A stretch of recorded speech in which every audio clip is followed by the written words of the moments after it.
Bom, gente, eu inicio aqui a nossa conversa com relação aos vírus, falando um pouquinho de algumas considerações gerais relacionadas às dimensões destes organismos. Perceba que na tabela eu tenho alguns representantes, tanto do grupo dos vírus quanto do grupo das bactérias. Na verdade, com relação ao grupo das bactérias, eu tenho somente lá em cima, né, assim, acredito que você esteja conseguindo visualizar aqui em cima, nós temos as clamídias, tá? Então, bem aqui um exemplo de uma clamídia, um organismo já dotado de um pouco mais de complexidade comparado aos vírus, é uma bactéria. O resto tudo é vírus, tá? Tudo é vírus. Então perceba, eu tenho essas dimensões definidas em nanômetros, que nada mais é do que a milionésima parte do milímetro. Então, 1 milhão de vezes menor do que 1 milímetro, eu tenho o nanômetro. Não confunda com o micrômetro.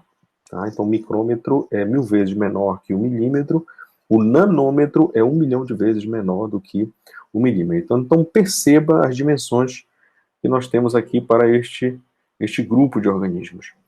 Perceba também que aqui ao lado, tá, eu tenho uma seta que mostra a variação do tamanho destes organismos, mas juntamente com a seta eu tenho a seguinte frase: célula eucariótica de um fungo 5.000 nanômetros de diâmetro. Isso aqui é para efeito de comparação. Então, quando você pega os fungos, né, que são organismos um pouco mais complexos, dotados de membrana nuclear ou carioteca, conseguem ter seu núcleo individualizado, percebe-se que a dimensão vai a 5.000 nanômetros. O mais próximo disso que nós temos aqui é o vírus Ebola, esse que você está vendo aqui, ó. Então, o Ebola, ele tem, como diz a própria tabela, 970 nanômetros de diâmetro. É próximo de 1.000 nanômetros, que mesmo assim ainda vai representar 5 vezes menos o diâmetro de um determinado fungo aqui utilizado como comparação.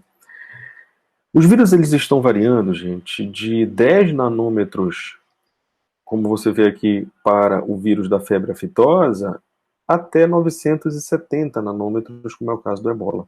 Mas o que nos mais interessa aqui é essa variação, que vai de 80 a 120 para o vírus da cachumba e o da gripe aqui, ó.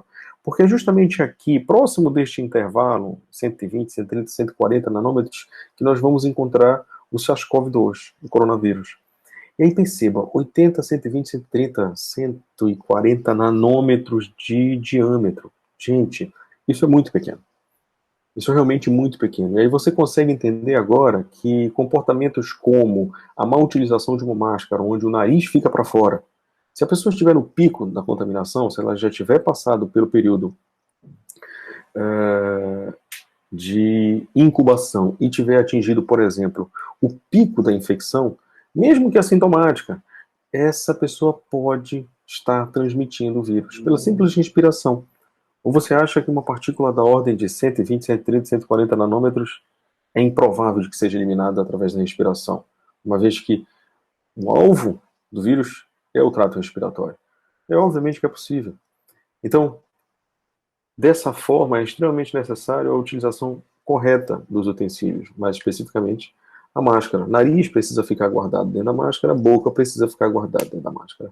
Uma pessoa falando ao seu lado, a pessoa, quantas e quantas vezes nós já não vimos pessoas que estão de máscara, achando que estão protegidas, mas com menos de 1 metro de distância de uma pessoa sem máscara. A pessoa sem máscara está falando, está respirando. Se elas estiverem em um ambiente confinado, piorou ainda. Então perceba, em se tratando de cadeia de infecção, essa cadeia de contágio, são pequenos detalhes que estão diretamente relacionados com considerações gerais relacionadas aos vírus. Saber sobre esses detalhes com relação a estes micro-organismos é fundamental para evitar qualquer tipo de contaminação, em especial nos dias de hoje, uma contaminação pelo novo coronavírus.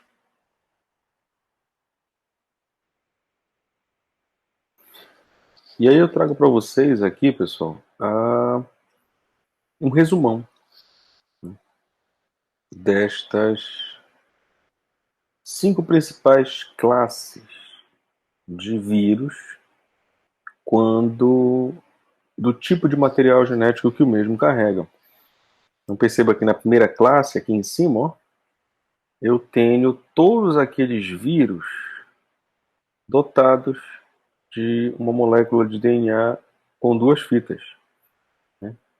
Que é o que eles chamam de, em inglês, de dsDNA, que seria um DNA de dupla fita, double strand, né? No segundo grupo, eu teria aqueles DNA de fita simples, o single strand, que é o SS que você está vendo aqui. E aí aqui, na terceira coluna, os tipos de vírus pertencentes a cada um desses 5 grupos. Mais embaixo, tá vendo? RNA de fita simples positivo, RNA de fita simples negativo e assim por diante, tá? Então seriam todos eles aqui, e aqui nessa estrelinha a estrutura representativa de cada um desses grupos com um resuminho aqui, né? Então tá vendo? Se pegar o retrovirídeo, sai procurando aqui onde é que estão os retrovírus, né? Encontrou os mesmos, identifica de que eu tenho RNA se transformando em DNA para depois esse DNA sintetizar RNA viral, e aí por conta disso a classificação dos mesmos, né? Retrovirídeo, um grupo isolado aqui e assim por diante, tá?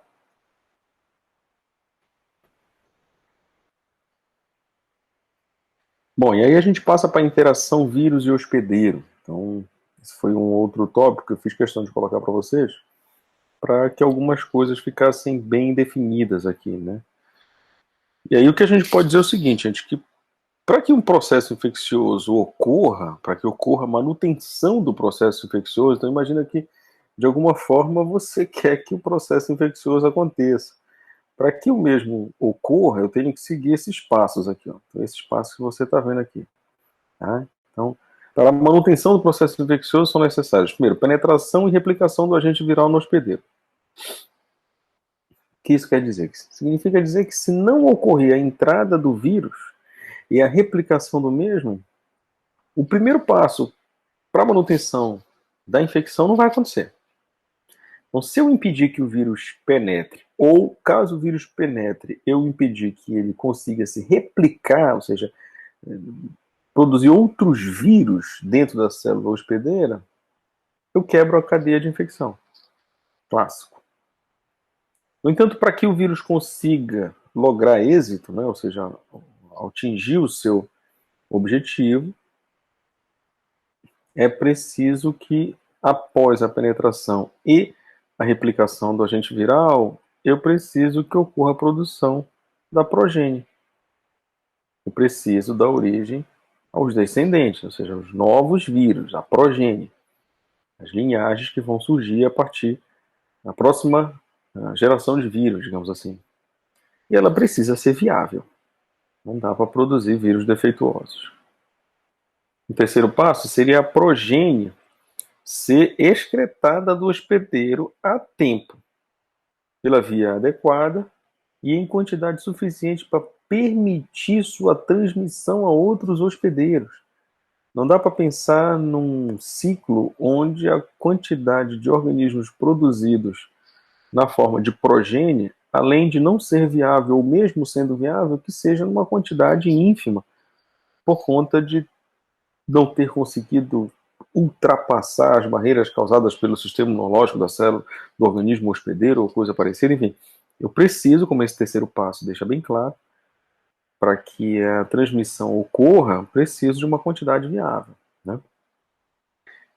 E por último, o agente viral ele deve resistir às adversidades do ambiente, o tempo necessário para encontrar o hospedeiro suscetível. E aí vão existir mecanismos. O vírus é transmissível pelo ar? Perfeito. Eu preciso que exista esse contexto, né? Obviamente que se eu tiver distanciamento, eu quebro. Eu preciso que seja transmitido pelo ar, mas existe uma limitação. Essa limitação, basicamente, é distância, né? Ou confinamento. Então, se eu mantiver uma distância considerável e evitar os confinamentos, ir para dentro de uma sala fechada ou coisa do tipo, eu quebro. Eu quebro a manutenção do processo infeccioso. Se a gente está falando, por exemplo, de vírus que são transmitidos através de contato de líquidos corporais, como dentre eles alguns vírus da hepatite, ou até mesmo o vírus da AIDS. Se eu evito um contato ou troca de fluidos, eu obviamente que quebro essa capacidade da interação vírus-hospedeiro, e aí você não tem um processo infeccioso caracterizado, tá? Então por isso que eu coloco para vocês aqui um círculo que trata de forma bem didática dessa manutenção do processo infeccioso. Então eu tenho patógeno aqui, tá? No nosso caso um vírus, existe um reservatório de onde obviamente esse patógeno vai sair. Então o vírus não surge do nada, tá, gente? Eles estão aí, podem estar em outras espécies, tá? Podem ser de origem zoonótica, então podem estar em uma outra espécie de vertebrados, e aí por conta de contatos ou até mesmo o processo de mutação clássico dos mesmos, ou ambos, né, que é o que se acredita que aconteça, esses vírus eles acabam infectando o humano e saem de lá do seu reservatório e passam para a espécie humana. Como? É preciso que ocorra a saída dos vírus. É preciso que exista uma porta de saída. Então, uma pessoa espirrando, uma pessoa tossindo. Os modos de transmissão eles são variados. Então, nesse caso aqui, a pessoa tosse, a pessoa espirra, você tem a eliminação do vírus como parte desse ciclo. Mas, obviamente, que é preciso que a pessoa entre em contato. Ou respira, ou a transmissão pode acontecer através de uma mão que deveria ter sido higienizada e não foi, e assim por diante, né? Mas uma vez acontecendo a infecção, a mesma pode se dar através da inalação, através da boca, olhos, cortes na pele. Então são portas de entrada, e uma vez adentrando o organismo, você tem a suscetibilidade. Então, pessoas com problemas imunológicos, crianças, todos esses seriam os tais grupos suscetíveis. Ou não, ou realmente, independente da sua idade, você vai ter pessoas sendo infectadas ou não. E aí já é mais uma questão de variabilidade genética, a gente não vai entrar aqui no mérito dessa questão. Mas esse seria o ciclo do processo de infecção, né? Da cadeia de infecção, por exemplo. E muito do que você está vendo aqui a gente tem visto atualmente com relação ao coronavírus, né?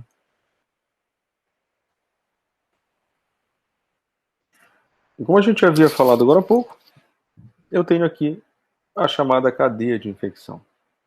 E aí eu deixo bem claro para vocês no slide, diz assim: ó, o encontro do vírus com o hospedeiro suscetivo torna possível a infecção viral. Esta interação consiste das seguintes etapas. Então, a tal cadeia de infecção, que é quando o vírus entra em contato com um hospedeiro, suscetível, obviamente, ou seja, capaz de manifestar a infecção viral, o quadro viral, né, o quadro virótico, ela precisa passar por esses estágios aqui. São essas etapas que definem a interação entre esse vírus e o seu hospedeiro dentro de um contexto de cadeia de infecção. Então, primeiro tem que acontecer a penetração do agente viral, a qual deve ocorrer pela via adequada. Tá? Então, alguns vírus são inalatórios, outros de contaminação orofecal, outros através da respiração e assim por diante. Né? Outros através de vetores invertebrados, então, a própria febre amarela, dengue, chikungunya, né? Todas elas causadas por vírus que são que passam por um hospedeiro intermediário, digamos assim. Replicação nos tecidos e órgãos-alvo. Isso aqui é interessante, gente, porque são muitos os vírus que possuem um sistema de chave e fechadura entre as glicoproteínas que fazem parte dos seus capsídeos ou dos seus envelopes virais e as estruturas presentes na membrana das células-alvo. Como assim? Quando você é acometido de uma infecção causada por vírus influenza, por exemplo, né? A gripe, né? A gripe que a gente está acostumado. ela tem por preferência especificamente células da tua mucosa nasal, né, da região do orofaringe. E aí, por conta muito disso, você acaba tendo diminuídas as suas sensibilidades com relação ao olfato, paladar e tudo mais, né? O nariz começa a produzir uma quantidade muito grande de muco, e nada mais é do que uma resposta, né, de defesa do organismo. Então, tentando fazer com que essa região fique em condições muito mais propícias para a resposta imunológica tipo 1, posteriormente a imunológica tipo 1, a resposta tipo 2. Em contrapartida, você tem vírus como os vírus da hepatite, que acabam tendo preferência por células do fígado, né? O HIV tem preferências por um grupo específico de célula da linhagem sanguínea, os glóbulos brancos, mas dentro do grupo dos glóbulos brancos, o HIV tem preferência pelos linfócitos, né? Então, mais especificamente os linfócitos B. Então, você percebe que existem grupos de células ou tecidos que são estruturas-alvo dos vírus.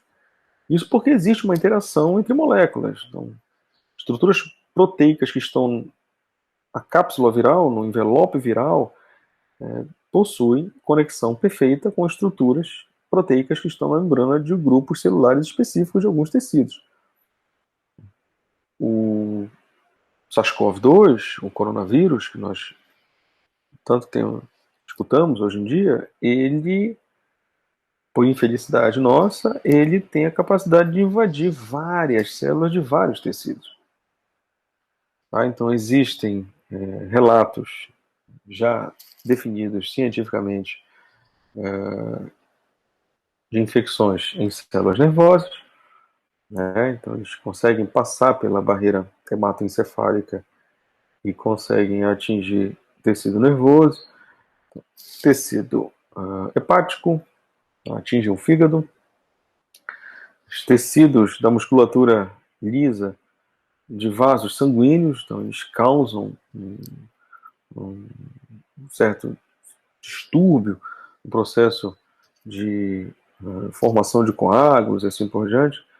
Então, células do tecido renal, são vários. Sem contar, obviamente, com o tecido respiratório, mais especificamente os alvéolos pulmonares, né? Então, realmente é um leque bastante amplo de órgãos, tecidos e órgãos-alvo para o SARS-CoV-2. Muito por conta disso, a gente tem um problema associado à patogenicidade desse vírus. Uma outra etapa com relação a essa cadeia de infecção seria a resistência à resposta imune do hospedeiro. Tá? Então é preciso, para que a cadeia de infecção ela se estabeleça de maneira adequada, a gente está pensando sobre a ótica de um vírus que quer que a cadeia de infecção permaneça, tá, gente? O vírus precisa que a cadeia de infecção sempre permaneça. Então, a atual conjuntura, por exemplo, do Brasil, no que diz respeito à forma como a pandemia está sendo conduzida aqui, é extremamente interessante para a cadeia de infecção do vírus. Se a gente partir do princípio que o vírus quer cada vez mais infectar. Tá?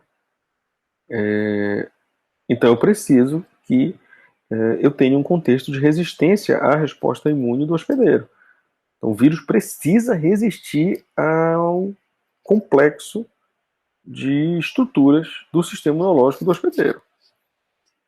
Outro ponto, a produção da progênie viral. É preciso que ocorra uma produção compatível com a infecção de outros hospedeiros. Né? E, posteriormente a isso, obviamente, a nova excreção viral. Então, é preciso que o hospedeiro não sucumba ou não morra antes de poder infectar outras pessoas, que é o que geralmente acontece. Né? É o que geralmente acontece, tanto para os sintomáticos quanto para os assintomáticos.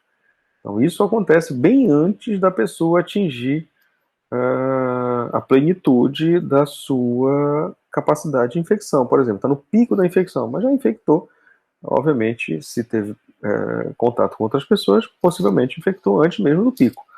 Tá? Então é preciso que isso aconteça para que a cadeia de infecção aconteça. Quando você consegue eliminar pelo menos um desses pontos, você quebra a cadeia. Por exemplo, penetração do agente viral, o primeiro ponto da cadeia de infecção, né? Gente, se você mantém distanciamento, vamos de novo voltar, não tem jeito, vamos voltar. A gente poderia muito bem estar fazendo isso daqui para o HIV, né? O tão falado, famoso HIV, que hoje, obviamente, perdeu espaço para o coronavírus. A gente poderia falar para o vírus da H1N1, poderíamos falar para vários deles. O problema é que acaba sendo desnecessário, né? Já que muita informação está sendo vinculada, relacionada ao coronavírus. Então, voltemos para o coronavírus. Então, se eu consigo manter distanciamento, se eu faço higienização das minhas mãos toda vez que eu saio, né?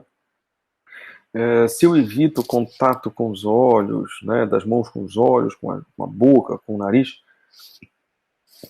eu evito essa penetração do agente viral. Né? Lembra aqui, ó, penetração do agente viral, a qual deve ocorrer pela via adequada. A via adequada é essa, a via respiratória. Né? Ou através de mucosa, né? Então, mucosa ocular, boca. Se eu evito isso, pronto, resolvi o problema. Quebrei a cadeia de infecção. Replicação nos tecidos-alvo e órgãos-alvo, né? Bom, depois da infecção caracterizada, essa parte é um pouquinho mais complicada, né, gente? Então, para isso, eu precisaria ter um retrovírus, né?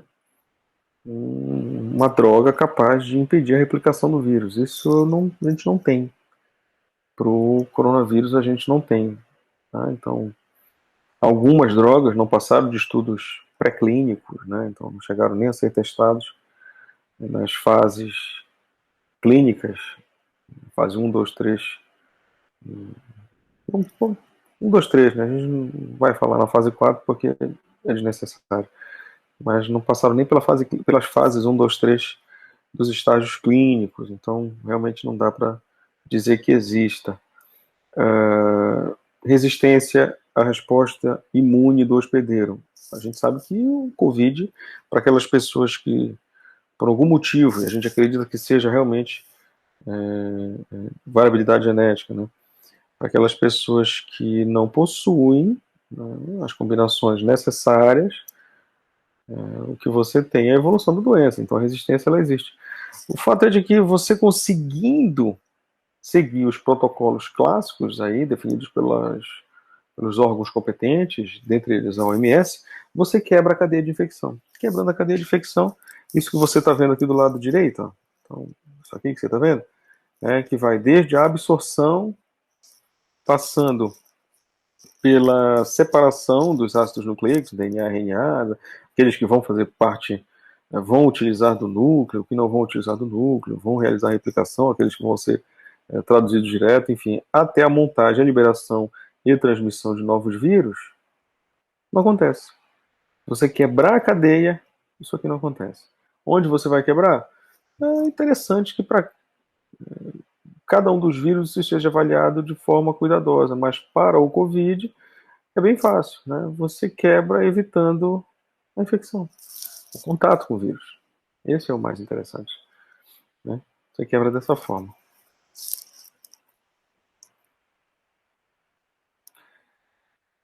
Uma vez que uma das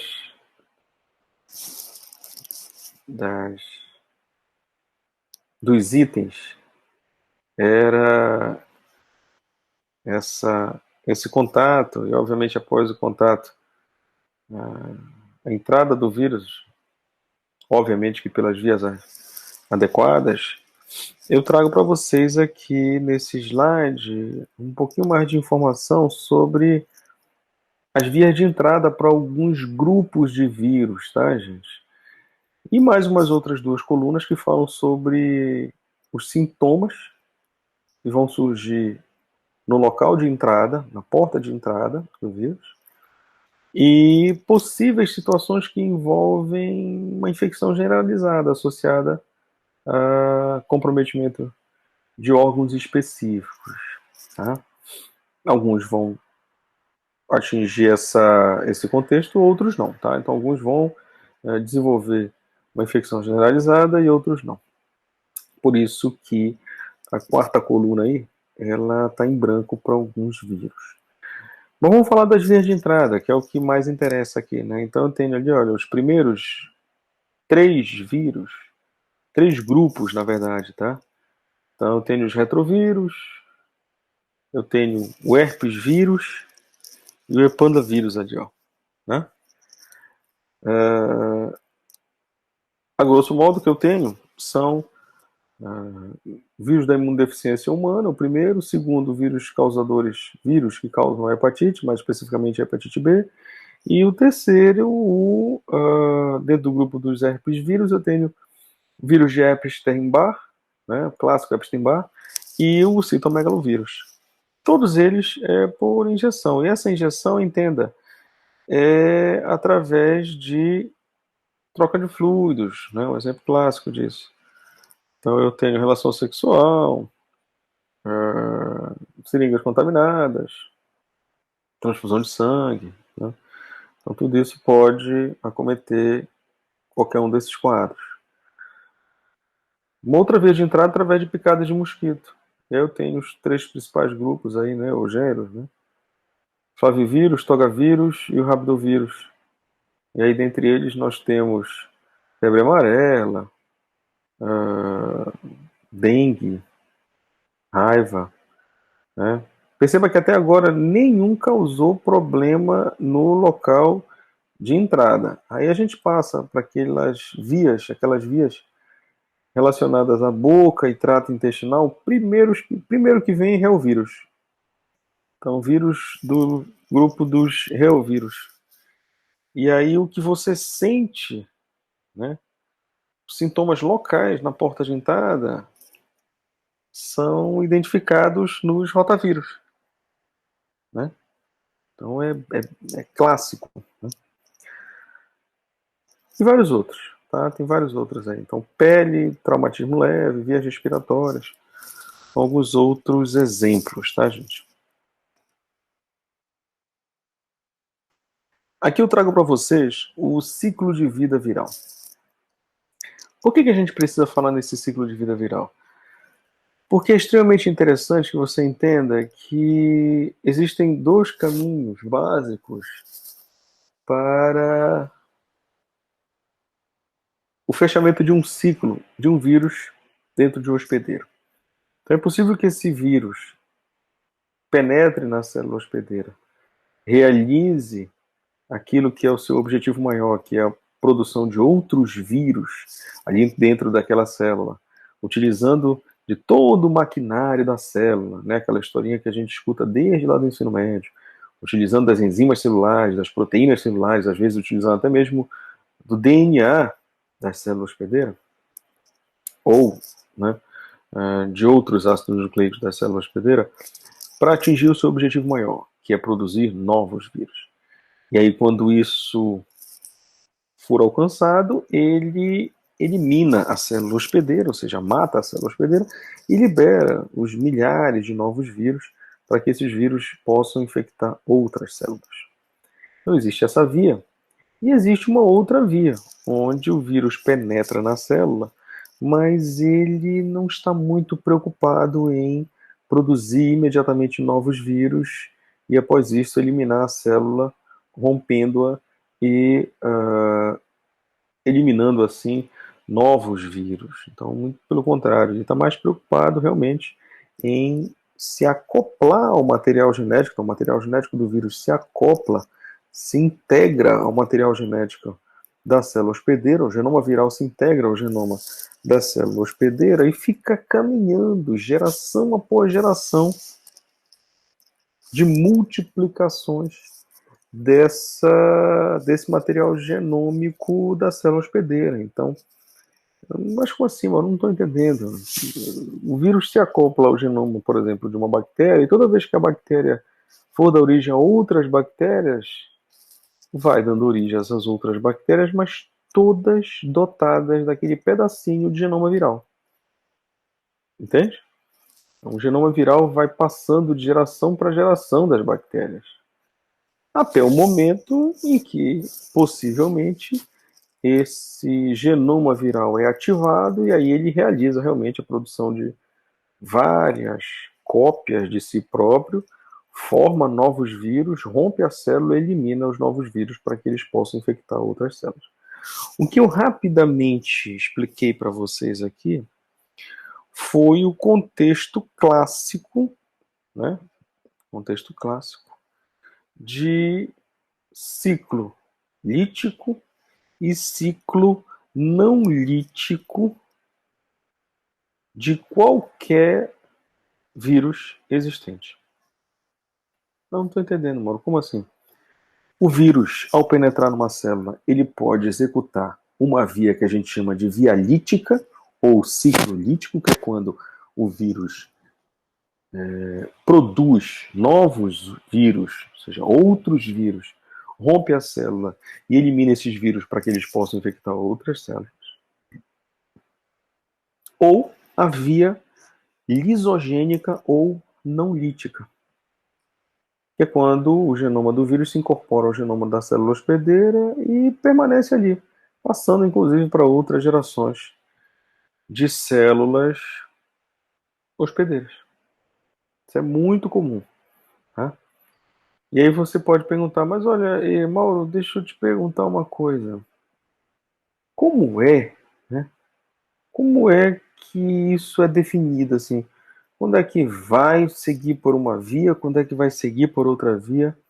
Olha, gente, os mecanismos, eles ainda não são bem definidos com relação a isso. O que eu posso dizer é que existem números que definem de que a cada 100 mil, vamos pensar dessa forma, a cada 10 elevado à quinta replicações do material genético, por exemplo, de uma bactéria, que foi invadida por um bacteriófago, que é o vírus, aquele tipo de vírus complexo que você viu lá no início, né? Aquele que não é envelopado, com aquela estrutura que mais parece um personagem de filme de ficção científica, o bacteriófago. O bacteriófago é um vírus de bactéria, então ele inocula, como você está vendo aqui do lado direito do slide. Ó, tá? Então aqui eu tenho um fago lambda, que é um tipo de bacteriófago, ele inocula seu material genético de forma circular, e esse material genético, pela via lisogênica, que é a via não lítica, onde a célula não vai ser imediatamente eliminada após a multiplicação de vírus no seu interior, o genoma do vírus aqui, ó, vermelhinho, se integra ao genoma da bactéria, que é o azulzinho. Está aqui, ó, ali integrado, tá vendo? Ó. Essa região, inclusive, do vírus, do genoma viral acoplado ao genoma da célula hospedeira, você chama de profago. Tá aqui, ó, profago. Isso vai perdurar por várias gerações. Olha, a gente já passou por outra geração de bactérias aqui. Ó. Saiu daqui, essa daqui se multiplicou, ou seja, se dividiu, na verdade, tá?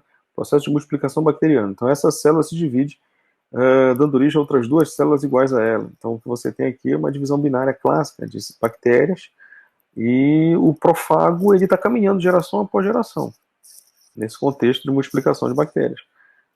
A cada 100 mil replicações desse material genético, ocorre um ciclo lítico.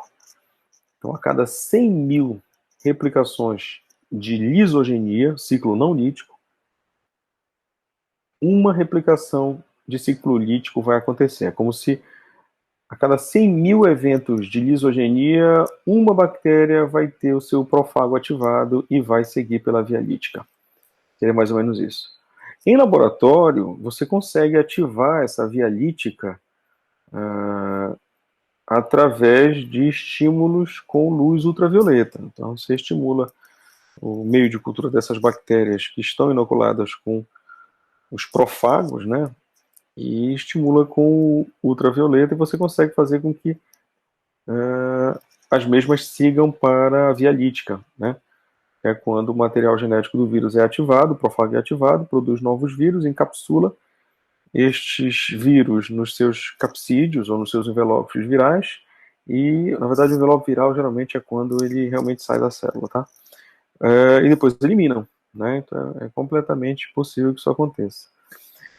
Do lado esquerdo aqui eu trago para vocês uma definição temporal desse processo. Então, desde a penetração do material genético por parte do bacteriófago, até passando pela montagem dos novos vírus, né? Então, primeiro sintetiza RNA ou DNA, no caso dos bacteriófagos, geralmente é DNA, tá? Ou existem casos onde eu encontro RNA, mas para o bacteriófago T4, você tem aqui, como material genético, o DNA. Então, esse DNA acaba utilizando o maquinário da célula para produzir novas moléculas de DNA viral, né? Então, aqui eles são colocados dentro dos capsídeos, olha aqui, ó, até o momento em que a célula é eliminada. Tá? Então, elimina-se a célula morre, liberando, assim, novos vírus para que esses venham a infectar outras células. Você tem um tempo de infecção e o final do processo como um todo em 25 minutos. Então, em 25 minutos de uma lise bacteriana de uma única célula hospedeira, uma única bactéria, você tem aproximadamente, para essa única bactéria, a liberação de 300 fagos filhos. Uma bactéria, gente, se você fala de bactérias, geralmente as mesmas se organizam em colônias. Então, né, você não tem uma, duas, três, 5 dezenas, uma centena, não. Você tem milhares de bactérias por colônia. Por colônia. Né? Você tem milhares de colônias também. Então, é bem fácil entender a quantidade de vírus que é produzido. Tá? E aí, gente, nós começamos a falar sobre esses 3 pontos aqui. Mutação, variante e cepa. Eu trouxe para nossa conversa esses 3 pontos por achar que eles são interessantíssimos, não somente por conta do contexto, mas para que você possa entender aspectos interessantes sobre os vírus. Obviamente, e mais uma vez a gente vai lançar mão do contexto no qual nós nos encontramos para que você possa entender melhor essas definições e extrapolar para toda e qualquer outra condição associada aos vírus. Tá? Eu inicio a nossa conversa com a apresentação de uma reportagem agora de fevereiro, de março, né? Saiu pela BBC Brasil no dia 1º de março agora de 2021. Então o título dizia assim: autoridades britânicas de saúde estão tentando localizar um viajante que desembarcou na Inglaterra com a nova variante do coronavírus identificada no Brasil. E assim, realmente essa rastreabilidade ela é feita de maneira ímpar. Só para você ter uma ideia, a Inglaterra ela vem se caracterizando como um dos países que mais testa e mais rastreia o coronavírus no seu território. Quando você diz rastreia, você está querendo dizer o seguinte, que quando uma pessoa é identificada com coronavírus, é feita toda uma busca de locais onde essa pessoa, por onde essa pessoa passou, pessoas com as quais essa pessoa teve contato, para que realmente você consiga traçar um perfil de possível disseminação desse vírus. E aí, dessa forma, fica muito mais fácil realmente você saber quais são os tipos de variantes que estão presentes no território nacional. Então, muito se especula com relação à quantidade de variantes que existe no Brasil. Como nós temos uma taxa de testagem muito baixa e de sequenciamento, porque veja, para saber que tipo de variante que você tem ou está na sua frente, né, quando de um exame, você só consegue fazer isso sequenciando. Os testes rápidos, eles te dão condição de dizer se você possui o vírus ou se você possui os anticorpos, seja ele o IgM, um anticorpo produzido de 5 a 10 dias após o contágio, ou o IgG, que é aquele que vai surgir com semanas após a infecção já ter sido debelada, por exemplo. Né? após os 15 dias de período de incubação, por exemplo. Para você saber que tipo de cepa você tem ali na sua frente, só sequenciando. E quem mais sequencia, um dos países que mais sequenciam é a Inglaterra. Então fica muito mais fácil controlar, né, essas cepas, definir essas cepas. E aí olha só o que acontece. Eu tenho uma definição de quais seriam os passos, né, para que essa situação acontecesse, ou seja, o surgimento dessas variantes se caracterizasse dentro de uma população. É como eu coloco para vocês aqui, ó. Acompanha comigo. Você tem bem aqui assim no slide. Ó. Então você tem variantes de coronavírus, o que são e como acontecem. Olha só como são as coisas. Você tem aqui, números elevados de casos aumentam o risco de mutações. Gente, o vírus, ele precisa se replicar, ou seja, passar pelo processo de multiplicação viral, produzindo outros vírus, para que somente assim seja possível que as mutações ocorram. Então, a mutação ela está diretamente relacionada com o processo de replicação do material genético, seja a partir de um vírus de RNA, seja a partir de um vírus de DNA, mas enfim, é quando ocorre o processo de replicação de material genético que abre-se a janela da possibilidade de mutações. Isso não só para vírus, mas para qualquer organismo dotado de material genético. Se eu tenho um número elevado de casos, eu tenho muita gente pegando. Dentro dessas muitas pessoas existem muitos vírus sendo cada vez mais replicados, né, no processo de multiplicação do vírus, então, obviamente, que aumenta o risco do surgimento de mutações. Quanto mais um vírus se espalha, mais chance ele tem de sofrer mutações. É quase uma regra isso que você está vendo aqui, ó. Biologicamente, isso é a base para o processo de mutações.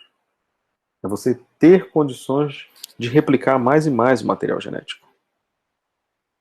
Milhares de pequenas alterações foram vistas no coronavírus até agora. A maioria com pouco impacto. A maioria, diga-se de passagem, com pouco impacto. São muitas mutações que existem. São dezenas de mutações. Algumas delas cogitadas como relacionadas a uma maior capacidade de infecção. Né? Mas vamos com calma. O desenho aqui deixa claro isso, tá, gente? Então, olha só.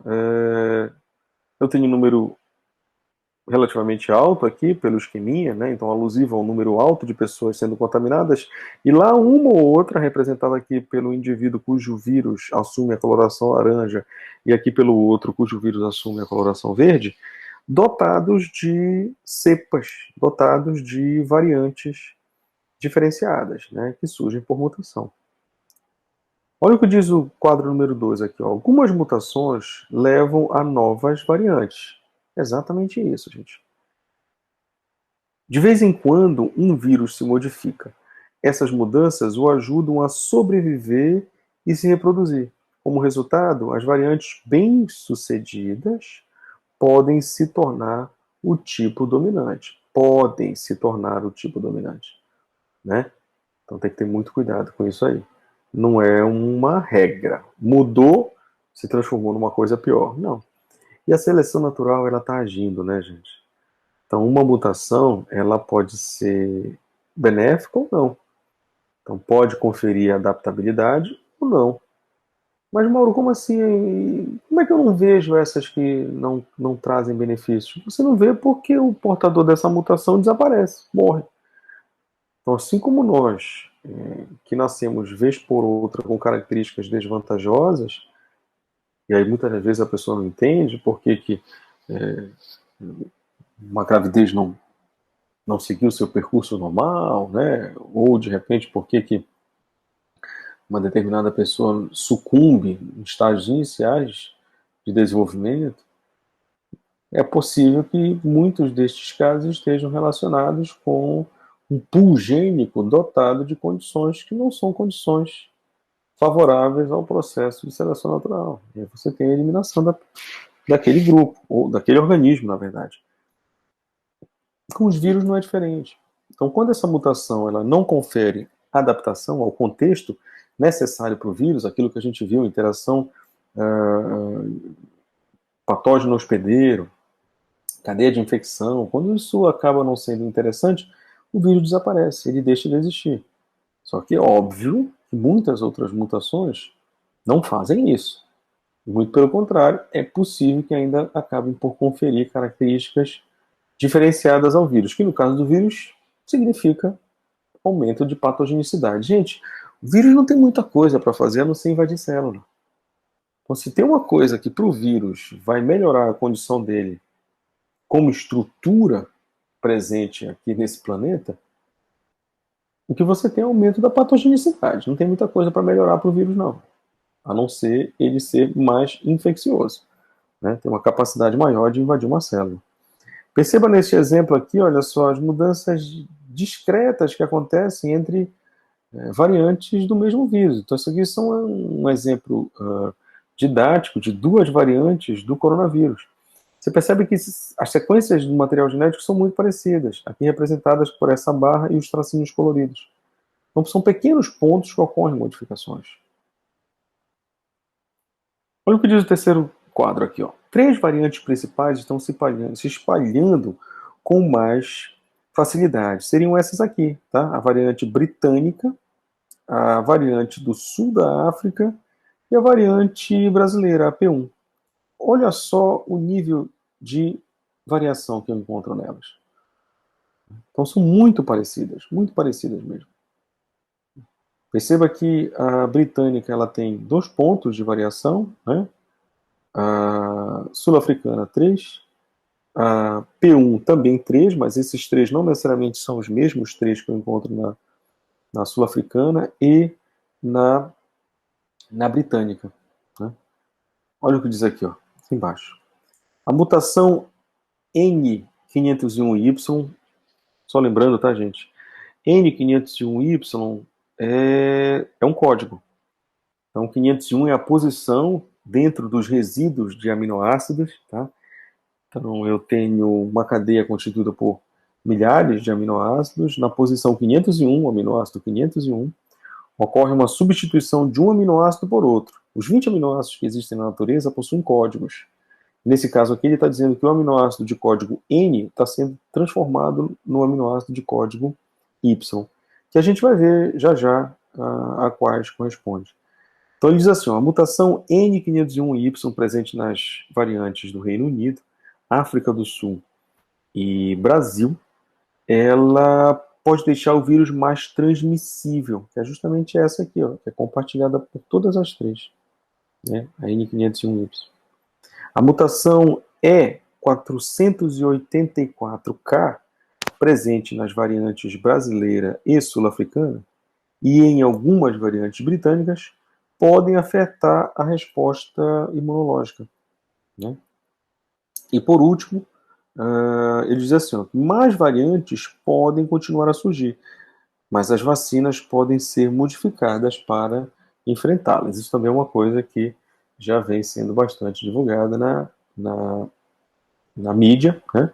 Então é completamente passível de que uma vacina seja ajustada por conta de uma ou outra necessidade face a uma determinada variante do coronavírus. Perfeito? Aqui mais uma outra ilustração, mas antes da gente falar sobre essa ilustração, dá uma olhadinha nesse quadro aqui em cima, onde eu coloco para vocês assim, ó, mutações são comuns em vírus. O processo evolutivo vai selecionando as versões mais eficazes que tornam-se variantes. Mas por quê? E acho que não são mais eficazes. Não tem como se transformar em variante porque provavelmente o vírus é eliminado, né, gente? Então, primeiro o hospedeiro que ele tentar entrar, se ele não tiver as características interessantes, ele é eliminado pela resposta imunológica daquele hospedeiro. Pronto, acabou-se. Deixa de existir aquela variante. Tá? Olha o que diz aí, ó, em destacado, tá assim, ó. Desde o surgimento em Wuhan, na China, o coronavírus desenvolveu mais de 4.000 mutações e mais de 1.000 linhagens. É muita variação, muita variação. Lembre-se, o vírus, quando ele é de RNA, ele ainda é mais suscetível a mutações. Quando o vírus ele é de DNA, o DNA é uma cadeia mais estável. Não só o DNA é mais estável, mas as moléculas que o cercam no processo de replicação da molécula também são mais estáveis. Já o vírus de RNA, ele por si já é uma molécula instável, dotada de uma capacidade de mutação, quando de replicação do mesmo, maior. E por se tratar de RNA, esse processo ele envolve algumas enzimas, dentre elas a RNA polimerase, que é mais instável ou menos, bem menos estável do que a DNA polimerase. A DNA polimerase ela tem uma taxa de erro que é da ordem de 2.000 e poucos pares de base. Não? Quando é possível que ocorra um erro, né? Isso em reações de laboratório. A RNA polimerase não, ela sintetiza frequentemente novas moléculas de RNA a partir, ela sintetiza novas moléculas de RNA frequentemente com erros. Então, maior ainda são as chances dessas modificações acontecerem quando o vírus é de RNA. E olha o que diz aqui, ó, no Brasil já foram encontrados mais de 60 dessas linhagens. Imagina se houvesse realmente sequenciamento de maneira adequada. Então, o número de sequenciamentos fosse alto. Talvez a gente encontrasse mais ainda. Né? Predominam as linhagens ou cepas, né? Ou variantes, tá, gente? B1133 e a B1128. São as que circulam desde 2020 aqui no país e que são encontradas em maior prevalência. Então, o número de pessoas infectadas com essas duas acaba sendo maior dentro do território nacional. A partir de dezembro, ganha relevância nesse contexto uma outra variante que é a variante do Amazonas, né? Aquela tal variante encontrada no Amazonas, principalmente ali durante o colapso da saúde no Amazonas, que é a variante P1. Variante P1. Aqui eu tenho os dois quadros que mostram estas variantes para cada uma das regiões do globo, tá? Então eu tenho aqui a variante do Reino Unido, a B117. Eu tenho encontradas na Califórnia, que é a 1.427 a 1.429. A da África do Sul, que é a 1.351, né? Que a gente viu agora há pouco, a 501Y, tá vendo aqui, ó? A dos Estados Unidos, aquela presente em Nova York, que é a B1.526. E no Brasil as duas, B1128 2 e a B1128 1, tá? Além, obviamente, que outra do Reino Unido. Perceba que existe uma definição para essas variantes, que são as chamadas variantes de preocupação, chamam de concern variants. São aquelas que preocupam as autoridades. Seriam as três aqui, né, que a gente falou agora há pouco. B117, a B1351 e a B11281 lá de Manaus, tá? Essas seriam as variantes de preocupação. Como diz aqui a interrogação aqui embaixo, é uma classificação usada pela Organização Mundial de Saúde para identificar versões mais perigosas do vírus, ou seja, com maior potencial de transmissão e de escapar da atividade humoral, né, atividade imunológica desenvolvida pelas próprias vacinas. Tá? Esse quadro também traz informações, gente, relativas a cada uma destas cepas. Tá? Então, casos identificados, por exemplo, está aqui. Ó. Então, pode reduzir a eficácia da vacina. Quem que pode reduzir a eficácia da vacina? Possivelmente a da África do Sul, ainda está em estudos. Essa cepa dos Estados Unidos, tá? as três aqui, ó, tá? Então, os dois do Brasil e aqui a outra. Pode ser mais grave, então, mais transmissível e assim por diante. Tá?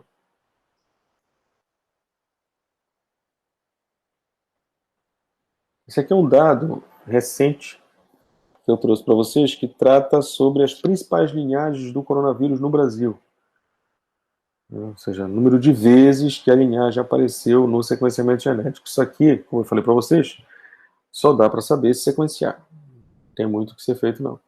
Você não vai conseguir por testes rápidos, testes de quimiluminescência, que são aqueles que são feitos em laboratórios, com coleta de sangue e tudo mais, pelo RT-PCR, tá? Também pouco provável. Tá? Então, certo mesmo é que seja feita uma busca por sequenciamento, tá? Destas variantes. E aí eu tenho aqui as duas principais, tá? A B128 e a B133, fonte da rede genômica da Fiocruz, como as mais frequentes no país. Tá?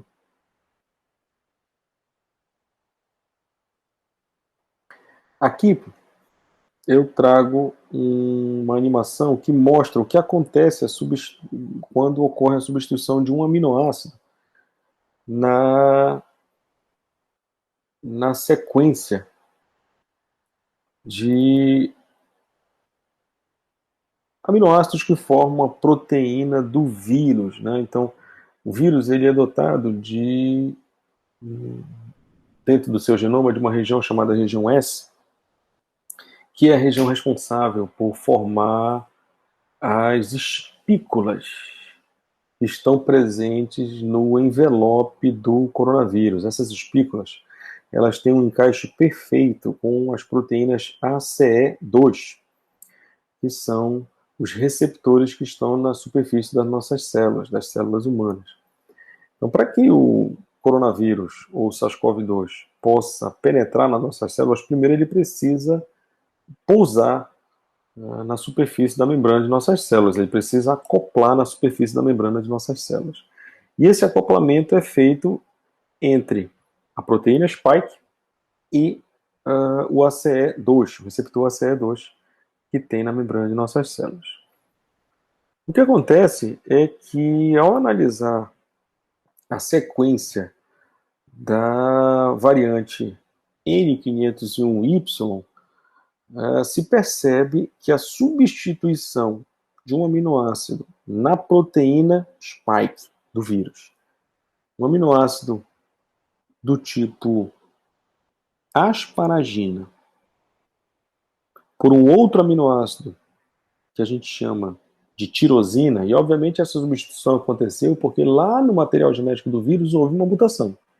E aí essa mutação faz com que na hora que o vírus produza os aminoácidos da proteína spike, esses aminoácidos sejam produzidos de forma alterada. Então, na sequência, ocorre uma substituição de um aminoácido por outro, mais especificamente na posição do resíduo 501. Essa substituição faz isso que você está vendo aí, ó.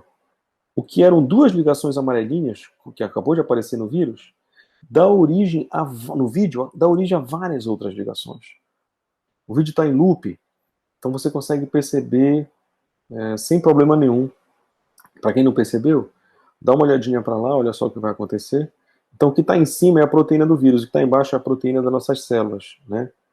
Então, é alusivo justamente a isso. Olha o ponto de conexão entre o vermelho, que é o do vírus, a proteína spike do vírus, e o verde, que é a proteína da membrana das nossas células. Quando o vírus tem sua constituição normal, o que se tem aí é uma dupla ligação covalente. Olha o que acontece aí. Viu que mudou? Olha a quantidade de ligações covalentes que surge. Isso pela simples troca de um aminoácido. Trocou o aminoácido asparagina pelo aminoácido tirosina. Troca de asparagina por tirosina aumenta a quantidade de ligações covalentes existentes entre a proteína do vírus que precisa se ligar na proteína das nossas células para que o vírus entre. Aumenta a estabilidade da ligação, fica mais estável, mais robusta essa ligação, apesar de serem ligações covalentes, mas o número aumenta. Então sai de duas, que é o que você está vendo aí, ó, para uma quantidade bem maior de ligações. Então é possível que isso esteja por trás do avanço dessa variante, a N501Y, do novo coronavírus, né? A chamada B117. Então, essa variante pode estar, sim, associada a esse aumento dos casos graves causados pelo coronavírus. Esse resultado foi um resultado de pesquisas realizadas por pesquisadores da Faculdade de Medicina de Ribeirão Preto, da USP, tá? E publicado recentemente. Então foi isso que passou, inclusive, nos jornais, há pouco tempo atrás, sobre essa possibilidade da mutação aumentar a capacidade de infecção do vírus, por conta. E aí o pessoal da bioinformática, do grupo de pesquisa destes servidores, destes pesquisadores da Faculdade de Medicina de Ribeirão Preto, que é o grupo de bioinformática, conseguiu, através de modelagem de proteína, identificar o que possivelmente pode estar relacionado com esse aumento da capacidade de infecção do vírus por conta dessa maior estabilidade entre a proteína spike, proteína S, e o receptor ACE2 que está na membrana de nossas células.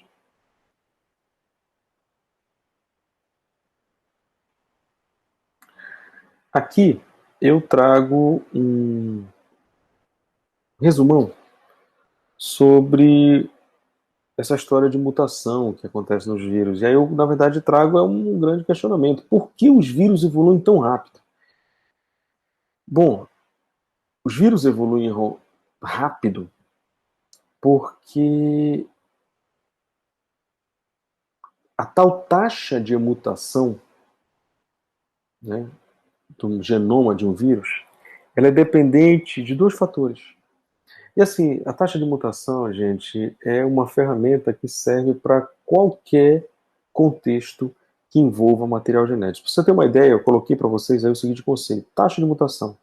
Posso dizer que representa a frequência com que surgem as mutações ao longo do tempo. E mutação vai surgir onde? No material genético. Então, essa frequência com que as mutações surgem num determinado material genético, dentro de um determinado organismo, representa a taxa de mutação. Então, essa taxa de mutação pode ser elevada ou diminuída.